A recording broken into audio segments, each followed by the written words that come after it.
वर्ग ए का विकर्ण a प्लस बी है, उस वर्ग का विकर्ण ज्ञात करें जिसका क्षेत्रफल वर्ग ए के क्षेत्रफल का 2 गुना है। हमें एक वर्ग दिया हुआ है,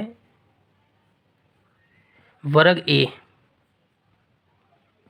इसका जो विकर्ण है उसका मान a प्लस बी दिया हुआ है। ये a के दूसरा वर्ग है, इसके विकर्ण का मान हमें निकालना है, कितना होगा। जिसका क्षेत्रफल, इसका जो क्षेत्रफल है वो वर्ग ए के क्षेत्रफल का 2 गुना है। वर्ग ए के क्षेत्रफल का 2 गुना है, तो हमें इसका क्षेत्रफल ज्ञात करना होगा। तो हम भुजा का मान निकालेंगे। भुजा का मान कैसे निकालेंगे? जब वर्ग का विकर्ण दिया हो तो भुजा ज्ञात करने का फॉर्मूला होता है, क्या होता है? विकर्ण अपॉन √2, और विकर्ण का मान कितना है? a plus B upon √2। ये तो हो गया भुजा का मान। अब हमें निकालना है इस वर्ग का क्षेत्रफल।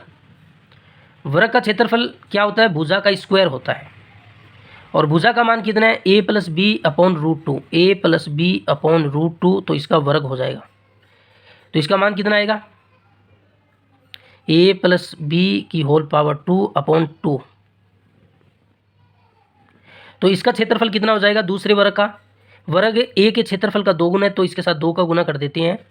2 गुना a प्लस बी की होल पावर 2 अपॉन 2। 2 से 2 कैंसिल होगा, तो इसका मान आएगा a प्लस बी की होल पावर 2। तो इसका क्षेत्रफल इतना हो जाएगा।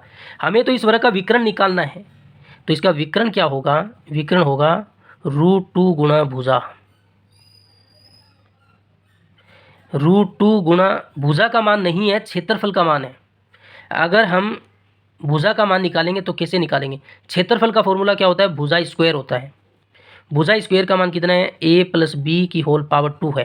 अगर यहाँ से भुजा का मान निकालें, ये वर्ग हटेगा तो इस पर क्या लगेगा? वर्गमूल लग जाएगा। तो a प्लस बी की होल पावर 2 पर वर्गमूल लगा दिया। ये वर्ग और वर्गमूल कैंसिल होगा, तो इसका मान a प्लस बी आएगा। भुजा का मान कितना आ गया? a plus B. तो a प्लस बी रख देते हैं, तो ये क्या होगा? √2a plus B. ये ऑप्शन डी इसका सही होगा।